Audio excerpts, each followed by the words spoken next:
नमस्कार, मी श्रीरंग खरे. सर्व प्रेक्षकांचं पुन्हा एकदा मनी टाइम या विशेष कार्यक्रमात स्वागत. जवळपास महिनाभराच्या ब्रेकनंतर आम्ही पुन्हा एकदा गुंतवणुकीचे योग्य पर्याय घेऊन तुमच्यासमोर आलो आहोत. पैसा कमावण्याचं, पैसा वाढवण्याचं आणि पैसा टिकवण्याचं सुलभ आणि सुरक्षित मार्ग कोणते याबद्दल आम्ही तुम्हाला या कार्यक्रमातून सांगत असतो. कार्यक्रमाला सुरुवात करण्याच्या आधी सगळ्या प्रेक्षकांना नम्र विनंती आहे की कोणतीही गुंतवणूक ही तुमच्या सल्लागाराच्या मदतीशिवाय करू नका. कार्यक्रमाची सुरुवात करण्याच्या आधी पाहूया टॉप 10 बिझनेस न्यूज. भारतीय शेअर बाजार सध्या एका छोट्या रेंजमध्ये अडकलेला आहे. राष्ट्रीय शेअर बाजाराचा निर्देशांक खालच्या बाजूला 24,000 आणि वरच्या बाजूला 24,800 दरम्यान फिरताना दिसतोय. गेल्या 3 दिवसाप्रमाणे दिवसभरात साधारण 100 अंकांचे चढ उतार झाल्यावर निफ्टी 8 अंक घसरून तर सेन्सेक्स अवघा 2 अंकांनी वधारून बंद झाला. रुपयाची नीचांकी घसरण सुरूच आहे. गेल्या 2 आठवड्यापासून रुपया डॉलरच्या तुलनेत सतत घसरतोय. आज एका डॉलरचा भाव 84 रुपये 85 पैशांवर बंद झाला. सोन्या चांदीच्या भावात गेल्या 24 तासात मोठी वाढ झालेली बघायला मिळते. सोनं 1000 रुपयांनी वाढलंय तर चांदी 2700 रुपयांनी वाढलेली आहे. बड्या अर्थव्यवस्थांच्या सोने खरेदीमध्ये नोव्हेंबर महिन्यात मोठ्या प्रमाणात वाढ झाली. भारतानं देखील नोव्हेंबरमध्ये साधारण 21 टन सोन्याची खरेदी केली आहे. चीननं देखील 6 महिन्यांपासून थांबवलेली सोने खरेदी पुन्हा सुरू केली. त्यामुळे सोन्याच्या भावात वाढ झालेली आपल्याला बघायला मिळते. रिझर्व्ह बँक आणि केंद्र सरकार यांच्या संबंधांसाठी सध्याचा काळ अत्यंत उत्तम असल्याचं मत मावळते गव्हर्नर शक्तिकांता दास यांनी म्हटलेलं आहे. शक्तिकांता दास यांच्या कार्यकाळाचा आजचा शेवटचा दिवस होता. रिझर्व्ह बँकेचे नवे गव्हर्नर संजय मल्होत्रा 11 डिसेंबर रोजी पदभार स्वीकारतील. मल्होत्रा यांचा कार्यकाळ 3 वर्षांचा असेल. मल्होत्रा विद्यमान केंद्रीय महसूल सचिव आहेत. सोमवारी संध्याकाळी त्यांची गव्हर्नरपदी नियुक्ती करण्यात आली आहे. रिझर्व्ह बँकेचे गव्हर्नर बदलणार असले तरी व्याजाचे दर कमी होण्यास फेब्रुवारी उजाडेल असं मत देशातील अर्थतज्ज्ञांनी व्यक्त केलं आहे. विद्यमान परिस्थितीत महागाईचा दर रिझर्व्ह बँकेनं ठरवलेल्या मर्यादेच्या बाहेर आहे. त्यामुळे तुर्तास तरी व्याजदर खाली येणं शक्य नाही असं तज्ज्ञांचं मत आहे. जुलै 2023 नंतर प्रथमच दरमहा जमा होणाऱ्या एकूण SIPच्या रकमेमध्ये घट दिसून आलेली आहे. गेल्या 16 महिन्यांपासून सतत SIPच्या माध्यमातून होणाऱ्या गुंतवणुकीत वाढ नोंदवण्यात येत होती. नोव्हेंबर 2024 मध्ये SIPच्या माध्यमातून गुंतवण्यात येणारी एकूण रक्कम 25,230 कोटी रुपये नोंदवण्यात आलेली आहे. ऑक्टोबर 2024 मध्ये ही रक्कम 25,332 कोटी नोंदवण्यात आली होती. पण एकूण SIPच्या तुलनेत ही घट किरकोळ असल्याचं मत तज्ज्ञांनी व्यक्त केलंय. उद्यापासून बाजारामध्ये मोबिक्विक या डिजिटल पेमेंट प्लॅटफॉर्मचा IPO खुला होणार आहे. IPO साठी 265 ते 279 चा प्राइस बँड निश्चित करण्यात आलेला आहे. 2.05 कोटी शेअर्स खरेदीसाठी उपलब्ध असणार आहेत. त्याचप्रमाणे कंपनी साधारण 572 कोटी उभे करण्याचा त्यांचा प्रयत्न आहे. विशाल मेगामार्ट या रिटेल कंपनीचा IPO देखील उद्या म्हणजे बुधवारी गुंतवणुकीसाठी खुला होणार आहे. विशाल मेगामार्टला बाजारातून 8,000 कोटी रुपये उभे करायचे आहेत. त्यासाठी एका शेअरचा प्राइस बँड 74 ते 78 रुपये निश्चित करण्यात आलेला असून 13 तारखेपर्यंत IPO खुला राहील. LG इलेक्ट्रॉनिक्स या कोरियन कंपनीनं भारतात पैसे उभे करण्याचा निर्णय घेतलेला आहे. चालू आर्थिक वर्षाच्या अखेरीस म्हणजे फेब्रुवारी किंवा मार्च 2025 मध्ये LG इलेक्ट्रॉनिक्सचा 15,000 कोटींचा IPO येण्याची शक्यता वर्तवण्यात येते.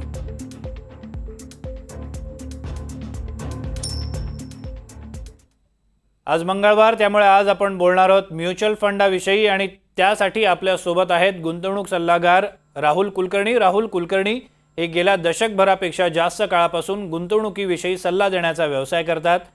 म्युच्युअल फंडाच्या माध्यमातून शेकडो तरुण आणि मध्यमवयीन नागरिकांचं कोट्यधीश होण्याचं स्वप्न पूर्ण करण्यात त्यांनी महत्त्वाची भूमिका बजावलेली आहे. राहुल, तुमचं मनी टाईममध्ये स्वागत आहे. मनी टाईमचा आजचा विषय आहे SWP. SWP बद्दल अनेक गैरसमज आहेत, ते क्लिअर करण्याचा आमचा प्रयत्न आहे. SIP बद्दल याआधी आपण माहिती दिलेली आहे. त्याबाबतचे व्हिडिओ जर तुम्हाला बघायचे असतील तर आमच्या YouTube चॅनलला नक्की भेट द्या. SWP बद्दल आपण जाणून घेणार आहोत राहुल कुलकर्णी यांच्याकडनं. सगळ्यात बेसिक प्रश्न राहुल तुमच्याकडनं त्याचं उत्तर जाणून घ्यायचं आहे की SWP ही संकल्पना नेमकी काय आहे आणि SIP पेक्षा ती वेगळी कशी आहे? SWP म्हणजे सिस्टमॅटिक विड्रॉल प्लॅन. कुठल्याही व्यक्तीला मंथली इन्कम हवं असेल तर SWP सारखा दुसरा ऑप्शन नाहीये. SIP मध्ये आपण मंथली गुंतवतो एक रक्कम होण्यासाठी. SWP म्हणजे आपण मंथली जे आपण गुंतवलेले पैसे त्यांनी एक जे पोर्टफोलिओ बनलाय त्याच्यातनं मला जे पैसे हवेत किंवा मंथली इन्कमच्या रूपाने त्याला म्हणतात सिस्टमॅटिक विड्रॉल प्लॅन किंवा SWP. कोणी रिटायर झालाय किंवा कोणाकडे FDs आहे किंवा एक साठलेले पैसे आहेत आणि मला असं वाटतं की त्यातनं मला एक फिक्स्ड रेग्युलर मंथली इन्कम आलं पाहिजे. SWP सारखा दुसरा ऑप्शन नाहीये. सगळ्यात महत्त्वाचं म्हणजे की SWP नेमकं कोण करू शकतं? म्हणजे जसं SIP मध्ये एक ठराविक रक्कम आपण दर महिना किंवा एका ठराविक पिरियडमध्ये भरत असतो, SWP साठी आपल्याकडे लमसम रक्कम असणं गरजेचं आहे का? जर तसं नसेल तर काय पर्याय आहे? Okay, SWP irrespective of any age कोणीही करू शकतं. 20 वर्षाच्या एका तरुणाकडे 50 लाख आहेत, तोही SWP करू शकतो. 35 वर्षाचा तरुण आहे त्याकडे 50 लाख आहेत, तोही करू शकतो. रिटायर्ड व्यक्ती कोणीही करू शकतं. ज्याला मंथली इन्कमची गरज आहे तो SWP करू शकतो. त्याला लमसम अमाऊंट असणं खूप इम्पॉर्टंट आहे. साधारण लाखाला 700 रुपये हे मंथली इन्कम स्वरूपात मिळतात. मग 10 लाख असेल तर 7,000, 1 करोड असेल तर 70,000. तुमच्याकडे 1 लाख रुपये तर 700 रुपये तुम्हाला महिन्याला पेन्शन मिळू शकतं. हा साधा ठोकताळा आहे SWPचा. पण SWP मध्ये गुंतवलेली जी रक्कम असते ती वाढत जाते का ती तेवढीच राहते? म्हणजे त्याच्यावर काही आपल्याला रिटर्न्स मिळतात आणि आपल्याला जो परतावा मिळतो म्हणजे जे आपण विड्रॉल म्हणतोय ज्याला, त्या विड्रॉलमध्ये वाढ होत राहते का? ओके, SWPचे ना 3 मेजर रूल्स असं मी नेहमी लोकांना सांगतो. पहिली गोष्ट म्हणजे तुमचं येणारं जे मंथली उत्पन्न आहे आणि तुमची कॅपिटल ॲप्रिसिएशन हे सगळं बघता साधारण तुम्हाला 12% मिळू शकतात जर तुम्ही 5 वर्षाच्या वर गुंतवणूक राहिलात तर. दुसरी गोष्ट, आजच्या घडीला कॅपिटल ॲप्रिसिएशन होणं खूप इम्पॉर्टंट आहे. कुठल्याही ट्रेडिशनल ॲसेट क्लासमध्ये आज जर मी गुंतवले तर मला मंथली पैसे मिळतात पण माझी कॅपिटल ॲप्रिशिएट होत नाही. आणि तिसरी सगळ्यात महत्वाची गोष्ट म्हणजे की मंथली पेन्शन येऊन समजा माझी कॅपिटल ॲप्रिशिएट झाली आणि मला काही कारणास्तव थोडे पैसे काढायचे तर मी तेही काढू शकतो. त्याला म्हणतात पॉवर ऑफ लिक्विडिटी. या सगळे रूल्स आपण एक एक्झाम्पल थ्रू बघूया. जर समजा मी 50 लाख रुपये गुंतवले, आज समजा आज डिसेंबर 2024 आहे, मी डिसेंबर 2024 ला 50 लाख रुपये गुंतवले तर जानेवारीपासून मी 35,000 रुपये पेन्शन घेऊ शकतो. हे 35,000 रुपये इररेस्पेक्टिव्ह ऑफ मार्केट कंडिशन्स तुम्हाला तुमच्या बँकेत एका डेटला येऊन क्रेडिट होणारच आहेत. मार्केट वर जाऊ दे, मार्केट खाली जाऊ दे, 35,000 बँकेत येणारच आहेत. मग लोकांना असा प्रश्न पडतो की मार्केट खाली गेलं तर काय होणार? मार्केट खाली गेलं तर जे माझे 50 लाख आहेत ते 45-46 लाख दिसू शकतात. म्हणून म्युच्युअल फंड्स मध्ये 5 वर्ष कमीत कमी इन्व्हेस्टेड राहायचंय. आता असं अज्युम करू की आपण डिसेंबर 2024 ला 50 लाख रुपये गुंतवलेत, दर महिन्याला मी 35,000 रुपये घेतोय, 5-7 वर्ष झालेत आणि 50 लाखाचे झालेत 60 लाख रुपये. म्हणजे मला 10 लाख रुपये माझ्या मुद्दलीमध्ये पण प्रॉफिट होतोय. आणि काही कारणास्तव अनफोर्सिन इव्हेंटमध्ये मला 5 लाखाची गरज आहे तर मी 5 लाख विड्रॉ करू शकतो. Power of liquidity. लोकांना जोपर्यंत अनफोर्सिन इव्हेंट येत नाही तोपर्यंत पॉवर ऑफ लिक्विडिटीची किंमत कळत नाही. आणि दुसरी गोष्ट, महागाई एवढी भयानक वाढली आहे की आज घर चालणारा पैसे मिळून पण कॅपिटल ॲप्रिशिएट होणं खूप इम्पॉर्टंट आहे. SWP सारखा दुसरा ऑप्शन नाही त्यासाठी. राहुल, एक प्रश्न मला विचारण्यात आलेला होता जेव्हा आपण या कार्यक्रमाबद्दल काल माहिती दिलेली होती की SIP तर आम्हाला माहिती आहे, ती कशी आपण गुंतवणूक करायची हे देखील माहिती आहे, मात्र SWPचे फंड नेमके कुठे असतात, ते कसे शोधायचे आणि त्याच्यात गुंतवणूक कशी करायची याबाबत अनेकदा माहिती मिळत नाही. सो SWP अक्रॉस कुठल्याही फंडला आपण लावू शकतो. सो SWP ही स्ट्रॅटेजी आहे. म्हणजे तुम्ही आज जेवढे मार्केटमध्ये फंड्स आहेत कुठल्याही फंडला तुम्ही SWP लावू शकता. मी नेहमी लोकांना सांगतो की ज्यावेळेला आपण SWP घेतो म्हणजे मला मंथली इन्कमची अपेक्षा आहे. मंथली इन्कमची अपेक्षा आहे म्हणजे माझं जे रेग्युलर इन्कम आहे ते बंद आहे. सो प्रिन्सिपल सेफ्टी हा माझा फोरमोस्ट गोल आहे. जेव्हा प्रिन्सिपल सेफ्टी माझा फोरमोस्ट गोल असतो त्यावेळेला मी मार्केटमध्ये कमी रिस्क वाले फंड्स घेणार आहे. जेव्हा मी कमी रिस्कची व्याख्या देतो तेव्हा मी मिड आणि स्मॉल कॅप स्पेसमध्ये बिलकुल जाणार नाहीये. काय झालंय की गेल्या 4-5 वर्षात किंवा 6 वर्षात मिड आणि स्मॉल कॅपने खूप रिटर्न्स दिले. सो लोकांना असं वाटतं की मी त्यातनं मंथली पैसे पण घेईन आणि माझे कॅपिटल अप्रिशिएट पण खूप होईल. तसं न होता थोडे कमी रिस्कवाले फंड्स म्हणजे hybrid funds, balance advantage funds किंवा ऍसेट अलोकेटर फंड ज्याच्यात इक्विटी प्रोपोर्शन कमी आहे, त्यात तुम्ही पैसे टाकून तुम्ही SWP निश्चितच करू शकता. पण जर आपल्याला SWP प्लॅन जर निवडायचा असेल, म्युच्युअल फंड आपल्याला जर निवडायचा असेल, तर एखाद्या व्यक्तीनं त्यासाठी कुठला निकष लावला पाहिजे? अर्थात वय हा एक फॅक्टर आहे, मात्र सर्वसाधारणपणे कोणत्याही गुंतवणूकदाराने कोणत्या गोष्टी पाळल्या पाहिजेत, कोणता निकष डोळ्यासमोर ठेवला पाहिजे? SWP मध्ये सगळ्यात मेजर गोष्ट आहे की आज मी जसं मगाशी उदाहरण दिलं की 50 लाख रुपये मी गुंतवतोय तर मला 35,000 रुपये येणार. 35,000मध्ये घर चालतंय की नाही चालतंय हा सगळ्यात मेजर फॅक्टर आहे. आता 50 लाख रुपये गुंतवायचे कुठे? जेव्हा मी मंथली इन्कम घेतोय म्हणजे मी प्रॉफिट्स मध्ये थोडेफार विड्रॉ करतोय. प्रिन्सिपल सेफ्टी सगळ्यात फॉरमोस्ट गोल आहे. हायब्रिड फंड्स आणि जे डिफेन्सिव्ह फंड्स आहेत याच्यात इन्व्हेस्टमेंट करणं खूप इम्पॉर्टंट होतं जेव्हा हा गोल असतो. दुसरी गोष्ट, you have to stay in the game for a longer period. तुम्ही जेवढा जास्त टेन्युअर इन्व्हेस्टमेंट करता तेवढ्या जास्त तुमची कॅपिटल अप्रिशिएट होते आणि तुम्हाला या सगळ्या स्ट्रॅटेजीचा खूप फायदा होतो. एक प्रश्न आलेला आहे, उदाहरणच आपण त्या ठिकाणी म्हणू शकतो. या माणसाचं वय आत्ता 45 वर्ष आहे. जवळपास 20-22 वर्ष नोकरी त्याने केलेली आहे आणि जवळपास त्याच्याकडे 2 कोटी रुपये जमा झालेले आहेत असं त्याचं म्हणणं आहे. या माणसाला आता रिटायर व्हायचं आहे, म्हणजे 50च्या आसपास बहुधा त्यांचा रिटायरमेंटचा प्लॅन असेल. तर हे 2 कोटी रुपये गुंतवून त्यांच्यासाठी SWP हा चांगला पर्याय असू शकतो का? नेमका त्याला किती रिटर्न्स मिळू शकतील? सध्या अर्ली रिटायरमेंटनं खूप मोठं फॅड आहे सध्या मार्केटमध्ये. आज समजा लेट्स अज्युम माझं वय 45 आहे, माझ्याकडे 2 करोड रुपये आहेत. 2 करोड वरनं 1,40,000 रुपये मंथली पेन्शन येणार आहे. पहिले मला घरी जाऊन बघायचंय की या 1,40,000 मध्ये माझं घर चालतंय का. आता एक एक्झाम्पल घेऊ की माझं समजा 1,40,000 मध्ये घर चालतंय, पण आजचे 1,40,000 आणि 5 वर्षाने 1,40,000 ह्याच्यात पण फरक आहे. का? कारण महागाई खूप वाढत जाते. जी गोष्ट मला आज 1 रुपयाला मिळते तीच गोष्ट मला 5 वर्षांनी साधारण ₹1.5 मिळते. तीच गोष्ट 10 वर्षांनी मला 2 रुपयाला मिळते. सो 1,40,000 रुपये मंथली आल्यावर माझा एक्सपेन्स जर 1 लाख रुपये असेल तर मी अर्ली रिटायरमेंट घेऊ शकतो. असे बरेच क्लायंट्स आहेत की ज्यांनी अर्ली रिटायरमेंट घेतलेली आहे, पण त्यासाठी तुमचे एक्सपेन्सेस ट्रॅक करणं खूप इम्पॉर्टंट आहे. घर पुढचे 4-5 वर्ष चालेल की नाही इम्पॉर्टंट आहे. असे काही खर्च येणार नाहीत ना की जेणेकरून तुमच्या मुद्दलीला हात लागणार नाही, ते बघणं खूप इम्पॉर्टंट आहे. आणि तसं जर सगळे बॉक्सेस टिक होत असतील तुम्ही बिंदास अर्ली रिटायरमेंट घेऊ शकता, because that is the foremost goal. पण ज्या लोकांकडे फंड नाही आहेत मोठ्या प्रमाणात, त्यांनी काय करायचं? त्यांना जर SWPचा ऑप्शन जर स्वीकारायचा असेल, तर अशा लोकांसाठी किंवा अशा गुंतवणूकदारांना तुम्ही काय सल्ला देता? सो आता एक अज्युम करू की माझं वय 35 आहे. ओके, मला 45ला रिटायर व्हायचं आहे. लेट्स अज्युम की मला 1 लाख रुपये त्यावेळेला मंथली पेन्शन पाहिजे. आता 10 वर्षांनी 1 लाख रुपये म्हणजे आत्ताचे साधारण 50,000 रुपये. ओके, म्हणजे आज माझा समजा 50,000 रुपये एक्सपेन्स आहे, तो 10 वर्षांनी 1 लाख रुपये होईल. 1 लाखामध्ये माझं घर चालेल असं मी अज्युम करून चालतो. या 1 लाख रुपये मंथली पेन्शन होण्यासाठी माझ्याकडे 1.5 करोडचे म्युच्युअल फंड्स असणं गरजेचं आहे.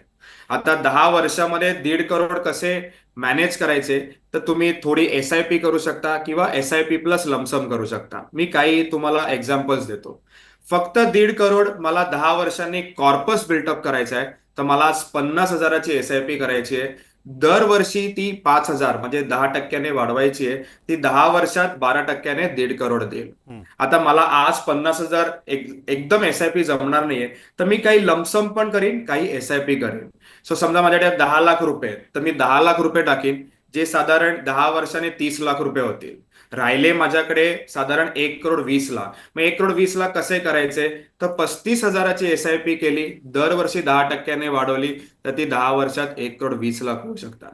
सो माझं नेहमी म्हणणं असतं की तुम्ही जिथे आहात, ज्या एजला आहात, तिथून तुम्हाला कधी रिटायर व्हायचंय, किती एक्सपेन्सेस लागणार आहेत, किती त्या एक्सपेन्सेस कव्हर करण्यासाठी मंथली इन्कम लागणार आहे, हे तुम्ही कॅल्क्युलेट करा. मंथली इन्कम एकदा कॅल्क्युलेट झालं की त्यावरनं मला कॉर्पस किती लागणार आहे तो कॅल्क्युलेट करा. कॉर्पस झाल्यानंतर मला आज किती इन्व्हेस्टमेंट करायची ते करा. Boss, your life will be very peaceful and trust me, goal 100% achieve होऊ शकतो. बरोबर. राहुल, पण भारतामध्ये एक असा मोठा वर्ग आहे जो लोअर मिडल क्लास ज्याला आपण म्हणतो, ज्याची सॅलरी रेंज ही महिना 40,000 ते 50,000, मॅक्स 60,000पर्यंत असते. अशा व्यक्तींच्या घरामध्ये येणारं उत्पन्न, सगळी वजावट, त्याचा खर्च वगैरे जाऊन साधारण 30,000च्या पर्यंत त्याच्या हातामध्ये रक्कम येते, ज्याच्यातली काही अमाऊंट तो इन्व्हेस्ट करू शकतो, इच्छितो. तर अशा व्यक्तीसाठी पण SWPचे प्लॅन हे यशस्वी होऊ शकतात का? आपण विचार करूया की त्या माणसाचं वय हे आत्ता 40 वर्ष आहे, 60पर्यंत तो काम करण्याचा प्लॅन करतोय. तर साधारणपणे या व्यक्तीसाठी काय पिक्चर तयार होतं? ओके, मी तुम्हाला डायरेक्ट आकडेवारीच सांगतो. समजा 30,000 रुपये त्याचे सेव्ह होत आहेत. आपण अज्युम करतो की सेव्हिंग मधले आपण सगळे 100% पैसे ते इन्व्हेस्ट नाही करणार. मी अज्युम करतो की 20,000 रुपये तो महिन्याला सेव्ह करतोय. 20,000 रुपये महिन्याला सेव्ह करतोय, दरवर्षी तो 10% म्हणजे 2,000ने वाढवतोय. 10 वर्ष करतोय, 12% CAGR साधारण 65 लाख रुपये होतात. म्हणजे त्याने 40व्या वर्षी 20,000ची SIP चालू केली, 10 वर्ष कन्सिस्टंटली केली, 50व्या वर्षी त्याच्याकडे झाले 65 लाख रुपये. आता काही कारणास्तव त्याला 50 नंतर जमलंच नाही काही SIP करायला, पण आहे ते पैसे त्याने विड्रॉ नाही केले. आता इथे तुम्हाला मी पॉवर ऑफ कंपाऊंडिंग कसं काम करतं ते सांगतो. 40 ते 50 ऍक्टिव्हली त्यांनी इन्व्हेस्ट केले, 50ला काही कारणास्तव त्याला जमले नाहीत इन्व्हेस्ट करायला 50 नंतर, पण 10 वर्ष म्हणजे 50 ते 60 त्यांनी तसेच म्युच्युअल फंड्स ठेवले. ते 65 लाखाचे म्युच्युअल फंड्स साधारण 12%ने 2 करोड रुपये होतात, आणि 15% मिळाले तर साधारण 2.6 crores होतात. This is the power of mutual funds. Assuming 2 crore रुपये झाले तरी पण 1,40,000 रुपये महिना पेन्शन येऊ शकतं. तुम्ही जेवढं मार्केटमध्ये राहता जास्त वेळ, तेवढं तुम्हाला पैसे बनतात. मी अजून एक उदाहरण देतो याच्यात. मी नेहमी म्हणतो की क्रिकेट सगळ्यांना आवडतं. सेहवागला नेहमी गांगुली म्हणायचा की तू टेस्ट खेळतोयस ना, एक दिवस तू टिकलास पूर्ण तर तू खूप रन्स बनवशील. जेव्हा जेव्हा त्याने एक दिवस खेळला त्याने 300 बनवले. सिमिलर म्युच्युअल फंड्स आहे, तुम्ही जास्त वेळ क्रीजवर राहाल, तुम्ही जास्त रन्स बनवता. राहुल, एक ना प्रश्न विचारण्यात आलेला होता जेव्हा लाडकी बहीण योजना लागू करण्यात आली. ज्या पात्र महिला आहेत त्यांना महिना 1,500 रुपये देणार असं सांगितलं. त्या महिलांनी जर प्लॅन केलं, ठरवलं की बाबा आम्हालाही गुंतवणूक करायची आहे, तर अशा महिलांसाठी कुठलाही SWP असेल, SIP असेल, काही त्यांच्यासाठी प्लॅन उपलब्ध होऊ शकतो का? आणि त्या महिलांना ॲट द एंड ऑफ त्यांचं जे काही टेन्युअर त्यांनी डोळ्यासमोर ठेवलं असेल, तुम्ही ॲज अ कन्सल्टंट, सल्लागार म्हणून त्यांना किती टेन्युअर असावं हे देखील सांगा, आणि त्याच्यात त्यांनी काय रक्कम गुंतवली तर किती रक्कम त्यांना मिळू शकते? माझ्या आजूबाजूला असे बरेच लोक आहेत की ज्यांनी त्या स्कीमचा लाभ घेतला. I am very grateful to the government. मी नाही म्हणतो की आज 1,500 रुपये त्यांना एक ऍडिशनल बोनस म्हणून येतोय. मी प्रत्येक व्यक्तीला सांगतो ते पैसे तुमचे नाहीच आहेत असं समजा आणि म्युच्युअल फंड्स मध्ये इन्व्हेस्ट करा. अनेक लोक माझ्याकडे असे आहेत की त्यांनी त्या योजनेचा कडनं येणारे पैसे आज म्युच्युअल फंड्स मध्ये इन्व्हेस्ट केले. 1,500 रुपये येत आहेत, ऍडिशनल 1,000 रुपये ते टाकतायत, 2,500-3,000 रुपये आज ते गुंतवत आहेत. 3,000ची SIP केली म्हणजे समजा 1,500 त्यांनी टाकले आणि 1,500 लाडकी बहीण मधनं आलेले, म्हणजे 3,000 रुपये गुंतवले. दरवर्षी 300 रुपयाने वाढवले, किंवा चला मी समजो काहीच नाही वाढवले, 3,000 रुपये गुंतवले, तर म्हणजे वर्षाला 36,000 होतात. 10 वर्षाला 3,60,000 त्यांची गुंतवणूक होते. 12% रिटर्न जरी मिळाले तरी 7,20,000 रुपये होतात. 2016ला मी माझ्या घरच्या हाऊस हेल्पला सांगितलेलं की तुला SIP चालू करायची आहे. 1,000ची SIP चालू केली, मग ती 2,000 केली, मग पगार वाढला, मग 5,000 गेली. आज त्या व्यक्तीकडे 8,00,000 रुपये आहेत. मी नेहमी जेव्हा भेटतो त्या व्यक्तीला तेव्हा त्या व्यक्तीच्या चेहऱ्यावर जो आनंद असतो तो it cannot be expressed in words. अन्न धर्मपेक्षा हा जो धर्म असतो हा जनरेशन चेंज करून टाकतो. एका व्यक्तीचं लाईफ चेंज होऊन जातं. This is the power of mutual funds. पण राहुल, अनेकांना म्युच्युअल फंड ही थोडीशी एलियन कन्सेप्ट वाटते. लोक गुंतवणूक तर करतात, पण ते किती सेफ आहे असा अनेकांच्या मनात प्रश्न असतो. तर या सगळ्या लोकांना तुम्ही नेहमी काय सांगता? म्हणजे जो गुंतवणूक करणारा नाही आहे, ज्याला म्युच्युअल फंड माहिती नाही आहे, त्यांना तुम्ही काय सांगता? मी नेहमी ना 2 प्रकारच्या रिस्क म्युच्युअल फंडमध्ये सांगतो, जे लोकांना वाटतं. पहिली रिस्क म्हणजे माझे पैसे डुबले नाही पाहिजे. आज म्युच्युअल फंडला 40 वर्ष झाले. म्युच्युअल फंडची हिस्ट्री आहे ती 40 वर्षांची आहे. 40 वर्षात एकही म्युच्युअल फंड झिरो झालेला नाही. म्हणजे म्युच्युअल फंड डुबला म्हणून लोकांचे पैसे गेले असं एकदाही झालेलं नाही. दुसरी गोष्ट लोकांना वाटते की मी आज जे पैसे गुंतवतोय ते निगेटिव्ह नाही झाले पाहिजे. मी नेहमी सांगतो 100% तुमचे पैसे निगेटिव्ह होणार आहे. मी ऍडवायझर आहे. मी लोकांना सल्ले देतो. माझा पहिले 4 वर्ष पोर्टफोलिओ 12 लाख रुपये मायनस होता. या 2 गोष्टी डोक्यात ठेवूनच यायचंय की माझे पैसे बुडणार नाहीयेत, पण पहिले 3 ते 4 वर्ष खूप पेनफुल असतात. तुम्ही 5 वर्ष मार्केटमध्ये राहिलात की तुमचा फर्स्ट स्टेज तुम्ही क्लिअर करता, जिथे 1-2 सायकल्स बघतात, अप्स अँड डाऊन्स, मार्केटमध्ये उतार चढाव जे आपण म्हणतो, आणि रिटर्न्स बनायला लागतात. 5 वर्ष एकदा झाले, बॉस यू मेक फेनॉमिनल मनी. आणि तुम्ही 7 वर्ष समजा इन्व्हेस्टेड राहिलात, you start making generational wealth. Generational wealth बनायला तयार होते. म्युच्युअल फंड सारखा दुसरा ऑप्शन नाही. मी नेहमी मराठी माणसाला स्पेशली सांगत असतो की जागे व्हा, पुढची लाईफ तुमची जबरदस्त करा. धन्यवाद राहुल. तुम्ही खूप महत्त्वाची माहिती दिलीत.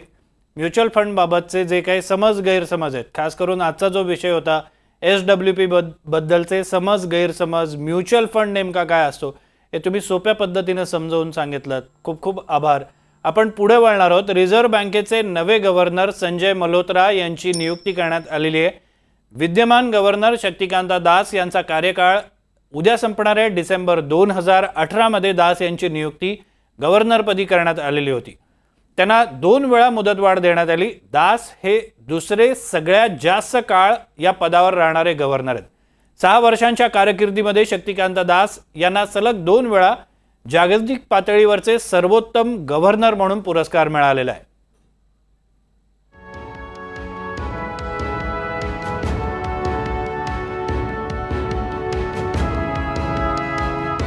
10 डिसेंबरला गव्हर्नर शक्तिकांत दास रिझर्व्ह बँकेच्या याच इमारतीच्या 18व्या मजल्यावरील ऑफिसमधलं काम संपवणार आहे.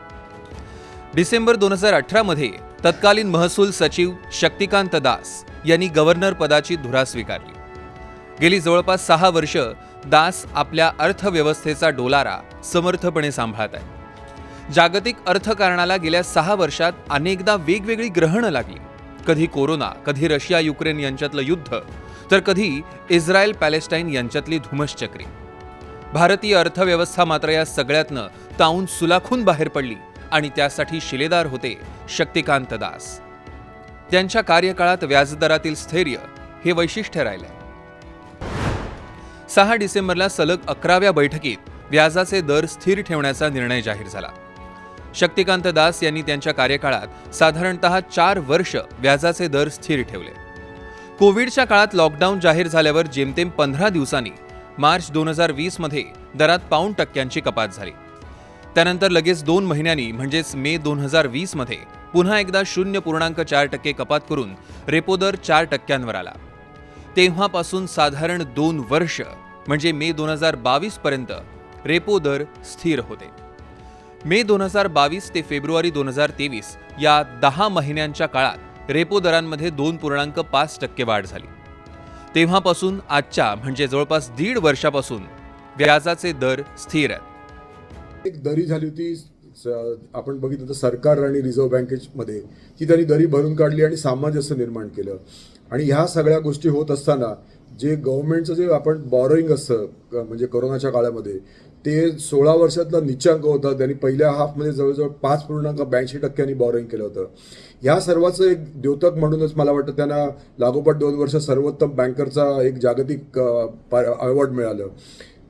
डॉक्टर दास हे मितभाषी गव्हर्नर म्हणून ओळखले जातात आणि एकूण त्यांचा जर विचार केला तर वित्त मंत्रालयातला त्यांचा अनुभव हा खूपच फायदेशीर ठरला आणि एकूण म्हणजे महागाई कंट्रोल करताना सुद्धा कुठल्याही परिस्थितीमध्ये जी GDP ग्रोथ आहे ह्याला पण बाधा येणार नाही याची त्यांनी काळजी घेतली आणि संबंध चांगले ठेवले. दास यांच्या जागी सरकारनं संजय मल्होत्रांची नियुक्ती केली आहे.